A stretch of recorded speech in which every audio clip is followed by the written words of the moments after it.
Buongiorno, i titoli. Nuova tragedia del mare, la nave ONG Aurora SAR salva 41 persone, ma 7 migranti per il mare agitato sono caduti in acqua, inghiottiti dalle onde. Sangue sulle strade in Sicilia, a Palermo perdono la vita 2 giovani in moto mentre un bambino di 4 anni è stato travolto da un'auto ed è ricoverato in gravi condizioni. Sulla statale 189 deceduti padre e figlio. A Catania è allarme sicurezza, il sindacato di polizia chiede più risorse per uomini e mezzi. A Messina i movimenti No Ponte preparano una nuova manifestazione, l'obiettivo è portare 20.000 persone in riva allo stretto per contestare la realizzazione della grande opera. Arance, pesche, produzioni d'eccellenza da salvare. 12 sindaci del comprensorio di Ribera chiedono con urgenza la terza irrigazione di soccorso per contrastare caldo e siccità. Partorisce il giorno dell'esame. I professori della commissione si trasferiscono all'ospedale San Marco di Catania per permettere alla mamma di sostenere la prova prima del parto. Calcio, si è chiuso il mercato estivo, a Corner il direttore sportivo del Catania Pastore dice tanti acquisti e un monte ingaggi più basso, abbiamo centrato gli obiettivi.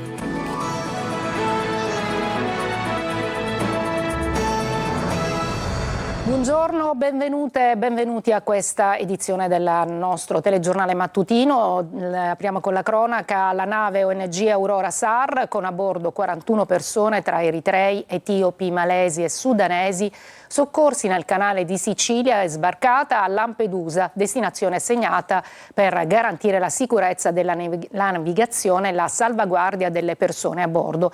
I migranti hanno raccontato che 7 loro compagni di viaggio, a causa del mare agitato, sono caduti in acqua e non è stato possibile aiutarli a risalire sul gommone. Secondo le testimonianze raccolte, 2 sono finiti in mare la prima notte, 5 quella successiva.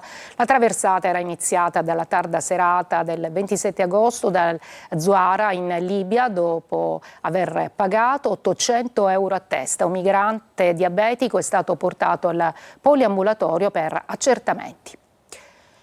Ancora sangue sulle strade palermitane, 4 morti in un solo giorno in 2 differenti incidenti, il primo nella notte in Viale Regione Siciliana, il secondo nei pressi dell'Ercara Friddi, un bambino di 4 anni investito in via Altarello. Sentiamo Marco Gullà. 4 morti in un solo giorno, 4 vite spezzate in 2 incidenti differenti nelle strade palermitane e poi un bambino di 4 anni investito in via Altarello a Palermo, in codice rosso, all'ospedale di Cristina. Una giornata drammatica nelle strade del capoluogo e in provincia. Nella tarda mattinata nella statale 189 in direzione di Ercara Friddi un violentissimo scontro tra una BMW e una Peugeot. Morti padre e figlio, rispettivamente di 69 e 39 anni, Gaetano e Tommaso Catalano. L'altro automobilista, 58 anni, originario di Mussomeli, è invece rimasto illeso. L'altro mortale nella notte a Palermo, nel sottopasso di via Belgio, in viale Regione Siciliana. Un incidente autonomo che ha spezzato le vite di 2 ragazzi, Antonio Mazzola, che proprio ieri aveva compiuto 27 anni, e Domenico Schiavo, di 24 anni, entrambi di Palermo. Una moto di grossa cilindrata, una Kawasaki, in circostanze ancora da chiarire, sarebbe finita sull'asfalto in maniera autonoma e non scontrandosi con un'auto. Un impatto violentissimo per i 2, non c'è stato nulla da fare. Non è escluso che l'incidente sia stato causato dall'alta velocità. Antonio lavorava nella ristorazione come sommelier professionista in un noto ristorante del centro storico, aveva festeggiato proprio ieri il suo compleanno, una vita davanti finita sull'asfalto di viale Regione Siciliana. E poi Domenico, giovane di 24 anni, lavorava in un'agenzia di scommesse allo Sperone, erano amici, sono morti insieme in una maledetta notte di fine estate. Nel pomeriggio invece un bambino di 4 anni è stato investito all'altezza di via Altarello da una Ford Ka guidata da una donna di 38 anni. L'automobilista l'ha soccorso e insieme alla madre del bambino l'ha trasportata all'ospedale di Cristina con la propria auto. Il piccolo è in codice rosso e sotto stretta osservazione. A Catania la mafia spara e controlla interi quartieri e il problema invece sono i parcheggiatori abusivi. Dura la protesta del SIAP, il sindacato di polizia che ha manifestato in prefettura. Mancano mezzi e uomini per un efficace controllo del territorio, dicono. Luca Ciliberti. Sparatorie quasi quotidiane, un omicidio che scuote la città, bande criminali che seminano paura e mentre i cittadini chiedono più sicurezza, le forze dell'ordine sono lasciate senza risorse. La prevalenza delle clan mafiosi sul controllo delle piazze di spaccio o della distribuzione del racket delle estorsioni è evidente. Non è che stiamo raccontando barzellette, questa è insicurezza.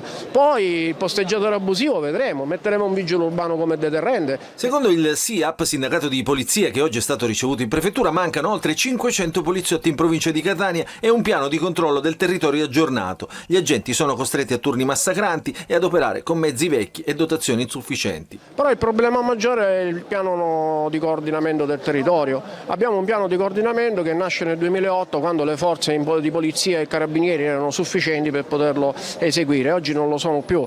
Oggi abbiamo su 2 spicchi di città 4 volanti, su uno spicchio di città rimanente 3 gazzelle dei carabinieri. Capite bene che se un cittadino telefona e le volanti sono impegnate a posti di controllo, a controlli esercizi commerciali oppure alla caccia ai posteggiatori abusivi, che forse è l'unico problema che ha questa città evidentemente, il cittadino deve aspettare. Intanto si attende l'udienza di convalida del fermo di Abtom Mailu, nel quartiere qualcuno lo chiamava Thomas. L'etiope, parcheggiatore abusivo, ha confessato l'omicidio di Alessandro Innurre, ma ha dichiarato di aver agito per legittima difesa. Nelle prossime ore si svolgerà l'autopsia sul corpo della vittima disposta dalla procura. Nei prossimi giorni invece si riunirà a Catania anche la Commissione Nazionale Antimafia proprio per tenere accesi i riflettori sul tema della sicurezza in città.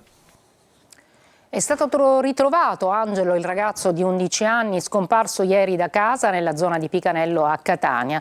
Non si avevano sue notizie dalle 7 di lunedì sera. Adesso a Messina, dove c'è il Movimento No Ponte, preparano una nuova manifestazione. L'obiettivo è portare 20.000 persone in riva allo stretto per contestare la realizzazione della grande opera. La decisione è stata presa ieri sera dagli Stati Generali, appunto dei comitati. Sentiamo Francesco Triolo. Armi e droga all'interno di un garage di via Antonio Cagnoni è la scoperta che i carabinieri del nucleo operativo della compagnia di Piazza Dante hanno fatto seguendo gli indizi che portavano ad un 62enne di Catania già noto alle forze dell'ordine e arrestato per detenzione illegale di arma da fuoco clandestina e sostanze stupefacenti. L'indagine, all'interno di un ampio controllo del territorio per rintracciare armi clandestine ed i militari avevano maturato dei sospetti pesanti sull'uomo, così lo hanno pedinato sino al garage, che era un vero e proprio deposito per lo stoccaggio e il confezionamento delle dosi di droga. All'interno di bidoni di plastica normalmente usati per il trasporto di capperi erano infatti custoditi oltre 30 kg di marijuana, già suddivisi in più di 30 buste da circa 1 chilo ciascuna, pronte per l'immissione sul mercato. Durante la perquisizione i militari hanno anche ritrovato una pistola semiautomatica calibro 9 con matricola brasa, caricatore inserito e colpo in canna. Accanto all'arma erano nascosti 2 silenziatori e 21 cartucce calibro 380. Le stime degli investigatori, la droga sequestrata, se immessa sul mercato al dettaglio, avrebbe fruttato oltre 300.000 euro. Grosso sequestro di droga anche a Messina. Sullo stretto i carabinieri del nucleo radiomobile, durante un controllo agli imbarcaderi in un'auto sbarcata da un traghetto proveniente da Villa San Giovanni, hanno trovato 2 kg di hashish suddivisi in 20 paletti e un altro involucro con oltre 500 grammi di cocaina. Arrestato un 25enne per spaccio di droga. Dagli accertamenti effettuati, dal quantitativo sequestrato, sarebbe stato possibile ricavare migliaia di dosi da vendere sulle piazze di spaccio della città. E adesso siamo in grado di magari invece offrirvi il servizio sulla manifestazione dei No Ponte a Messina. L'obiettivo è quello di costruire tutti quanti insieme un appuntamento in autunno che abbia l'obiettivo di essere veramente la più grande manifestazione No Ponte che ci sia stata mai sul nostro territorio. Una grande manifestazione nazionale che dovrà portare almeno 20.000 persone in corteo a Messina tra fine novembre e inizio dicembre. È quello che hanno deciso ieri sera gli Stati Generali dei comitati No Ponte di Sicilia e Calabria, avviando il percorso organizzativo in vista di quella che dovrà essere la più grande manifestazione contro il ponte mai vista negli ultimi anni. 42 le realtà provenienti dalle 2 regioni che si sono ritrovate nel Salone delle Bandiere del Comune e che fanno parte del Movimento No Ponte. Gli Stati Generali raccolgono tutte tutti i movimenti e tutta la realtà di entrambe le sponde, da cui si partirà oggi con un percorso di organizzazione di questo corteo nazionale, cioè non sarà un corteo che riguarderà solo Messina, ma verranno molte delegazioni da tutta Italia, perché il problema del ponte, cioè il no al ponte, non è un problema esclusivamente messinese. Questo è uno stato generale di tutta l'area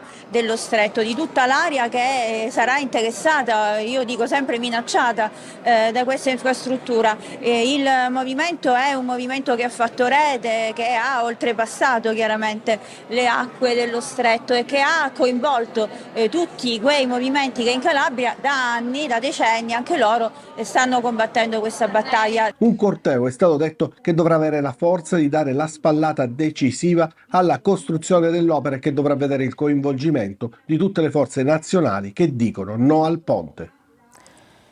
Il 3 settembre del 1982, pochi mesi dopo essere stato nominato prefetto di Palermo, il generale dei Carabinieri Carlo Alberto Dalla Chiesa fu vittima della strage mafiosa di Via Carini, dove persero le vite anche la moglie Emanuela Setti Carraro e l'agente di scorta Domenico Russo. Alle 9:30 di oggi, in occasione del 43esimo anniversario, verrà deposta una corona di alloro nel luogo appunto della strage. E adesso la protesta di 12 sindaci del comprensorio di Ribera che chiedono con urgenza la terza irrigazione di soccorso. L'obiettivo è salvare arance, pesche e produzioni d'eccellenza messi a rischio dal caldo e dalla siccità. Davide Sardo. Agricoltura a rischio nel comprensorio di Ribera. I sindaci di 12 comuni lanciano l'allarme e chiedono con urgenza la terza irrigazione di soccorso per salvare arance, pesche e le altre produzioni di qualità del territorio. La richiesta è stata formalizzata dai primi cittadini di Ribera: Alessandria della Rocca, Bivona, Burgio, Caltabellotta, Calamonaci, Cattolica Eraclea, Cianciana, Montallegro, Lucca Sicula, Santo Stefano Quisquina e Villafranca Sicula, che si sono rivolti al presidente della regione siciliana Renato Schifani e alla cabina di regia per l'emergenza idrica in agricoltura. Nelle scorse settimane erano state concesse 2 irrigazioni grazie alle acque degli invasi Castello e Raia di Prizzi. Un sollievo temporaneo che però non basta. Temperature elevate e assenza di piogge stanno mettendo in ginocchio le colture. Da qui la richiesta di attingere anche dall'invaso Leone e dalla diga Gammauta per garantire nuova acqua alle campagne. Un intervento indispensabile, avvertono i sindaci, per scongiurare il collasso economico di un comparto agricolo che rappresenta l'identità e la ricchezza di questo territorio. A Messina la Guardia di Finanza ha scoperto una mega truffa per cantieri fantasma con il bonus del 110%. Denunciate 11 persone, sequestrato beni per oltre 1.600.000 euro. Francesco Triolo. Una maxi truffa da 1.600.000 euro è stata scoperta dalla Guardia di Finanza di Messina al termine di un'indagine nei confronti di un gruppo criminale che operava sui Nebrodi e che risultava beneficiario di ingenti crediti di imposta inesistenti connessi al super bonus 110%. La Procura di Patti, che ha coordinato le indagini, ha denunciato 11 persone per il reato di truffa aggravata, autoriciclaggio ed emissione ed utilizzo di fatture false. I crediti di imposta fittizi sono stati generati grazie anche alla complicità di professionisti intervenuti come asseveratori che hanno falsamente attestato la regolare esecuzione di lavori edili. Dai riscontri contabili, l'analisi dei rapporti economici e finanziari tra i principali soggetti coinvolti e le verifiche fiscali si è appurato come attraverso l'uso di fatture per operazioni inesistenti e di asseverazioni non veritiere sia stato certificato il sostenimento di costi per lavori di riduzione del rischio sismico, il sisma bonus 110% e l'efficientamento energetico, l'eco bonus 110%, in realtà mai eseguiti su 3 immobili di pregio nei comuni di Mistretta e Tusa. Parte dei crediti d'imposta sono stati poi monetizzati dietro corrispettivo grazie alle successive cessioni a società terze. Da oggi è più facile regolarizzare gli immobili siciliani con piccole difformità rispetto ai documenti catastali. La Regione ha emanato un decreto che semplifica le procedure della cosiddetta norma salvacasa. Manlio Viola. Regolarizzare i piccoli abusi o le piccole incongruenze edilizie in Sicilia adesso sarà molto più semplice. È stato emanato oggi dall'assessorato regionale alle infrastrutture il decreto che chiarisce e semplifica una serie di passaggi burocratici per l'applicazione della cosiddetta norma salva casa, varata dal governo nazionale e recepita in Sicilia nel novembre del 2024. La normativa nazionale inserisce infatti una serie di pratiche da svolgere presso il Genio Civile per le abitazioni che sorgono in zona sismica, e la Sicilia è ricca di zone classificate in questo modo. Lavorando insieme agli ordini professionali, ora la Regione ha individuato procedure semplificate che permettono di superare alcuni passaggi burocratici. Con il nuovo decreto regionale le difformità molto piccole da sanare, quelle cioè al di sotto del 2% della superficie dell'intero immobile, potranno essere regolarizzate senza fare nulla, mentre per quelle che vanno dal 2 al 5% della superficie dell'immobile basterà depositare un semplice certificato al Genio Civile. Inoltre non sarà sempre necessaria la richiesta di autorizzazione sismica e si proseguirà facendo riferimento agli adempimenti e alla documentazione tecnica già esistenti per l'intero immobile. A Catania il giorno dell'esame coincide con quello del parto e allora i professori della commissione si trasferiscono in corsia per permettere a Laura, la neomamma, di sostenere la prova e non perdere la sessione. Stanno bene adesso il piccolo Raffaele e la mamma promossa 2 volte. Desiree Ferlito. Un turbinio di emozioni, a parte la nascita di mio figlio, che è stato un parto abbastanza complicato, poi riuscire a fare l'esame è stato, non me l'aspettavo, ecco. Doppio esame per Laura, il primo per la sua professione, il secondo forse il più importante della sua vita. La 33enne avrebbe dovuto sostenere la prova concorsuale per l'accesso al corso di specializzazione per insegnanti di sostegno, lo stesso giorno in cui era previsto il suo parto. Non avrei mai potuto recarmi a fare la prova, direttamente lì all'università. Per cui tra un dolore e l'altro e un pianto e l'altro avevo rinunciato. E quindi l'Ateneo, o meglio 3 docenti dell'Università Core, hanno raggiunto lei all'ospedale San Marco di Catania, che grazie a uno speciale decreto rilasciato dal rettore dell'Università Paolo Scollo si è adoperato immediatamente per gestire l'emergenza, e così lo stesso giorno Laura ha svolto l'esame e poi ha partorito. È stata proprio una parità realizzata stavolta, non soltanto a parole ma con i fatti, e quindi questo è importante per tutte le donne che si trovano ovviamente in questi panni. Ecco. L'esame, sostenuto nello studio del primario di ginecologia del San Marco di Catania, Nino Rapisarda, è stato brillantemente superato da Laura, sotto gli occhi emozionati di tutto il personale medico, che si è poi successivamente adoperato per sostenere Laura per un'altra prova, la nascita del suo piccolo Raffaele, che sta bene e che un giorno sarà orgoglioso della sua mamma, a cui abbiamo chiesto se è stato più difficile sostenere l'esame o partorire, anche se la risposta è abbastanza scontata. Molto più difficile partorire, sì. Allora adesso una breve pausa e poi andremo a Siracusa, dove è caro prezzi.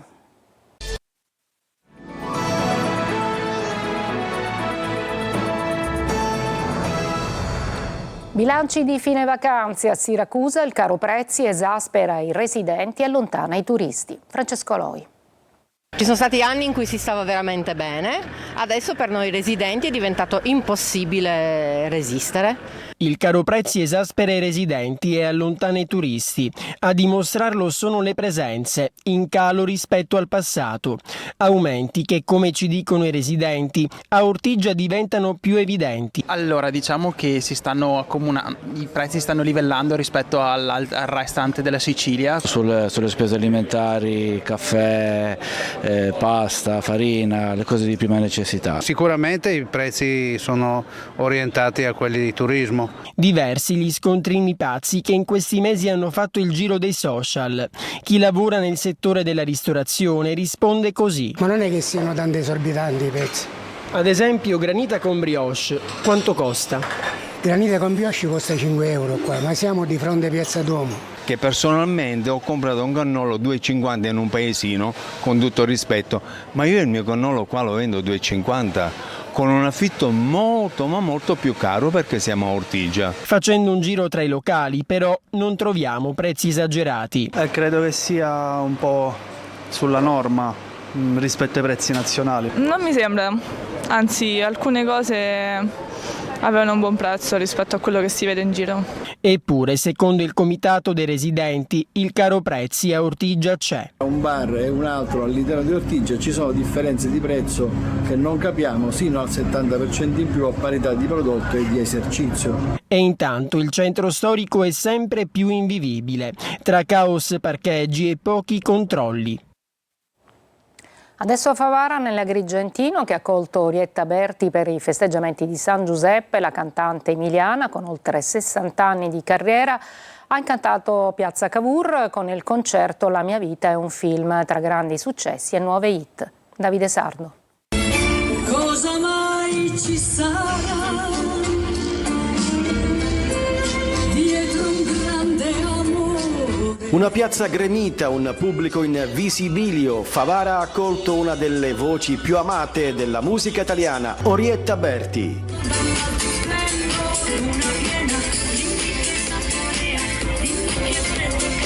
In occasione dei festeggiamenti di San Giuseppe 2025, la chansonnette di Cavriago ha regalato ai presenti una serata indimenticabile. Piazza Cavour piena in ogni angolo, un vero sold out, con spettatori di tutte le età che hanno intonato insieme a lei i grandi successi di una carriera lunga oltre 60 anni. Dal repertorio degli anni 60 e 70 fino alle recenti collaborazioni con Fedez e Rovazzi, un viaggio musicale tra nostalgia e attualità.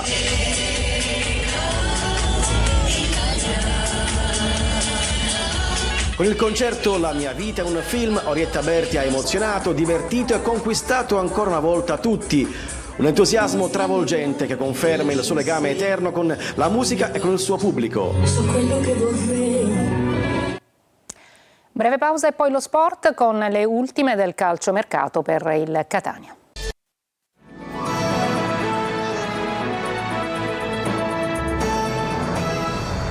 Chiuso il calciomercato estivo, il direttore sportivo del Catania Pastore ne ha parlato a Corner dalle trattative dell'ultimo giorno, passando per Caturano, Leonardi, Inglese e Jimenez. Ascoltiamo nel servizio di Marco Carli.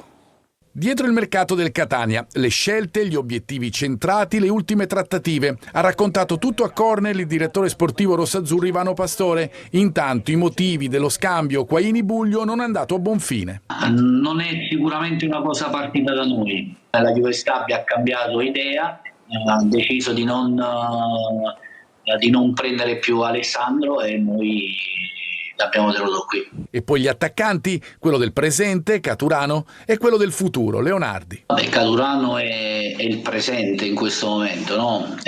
Chiamiamolo anche la certezza, come lo è Ciccio Forte, lo sta dimostrando, e come lo è Rolfini.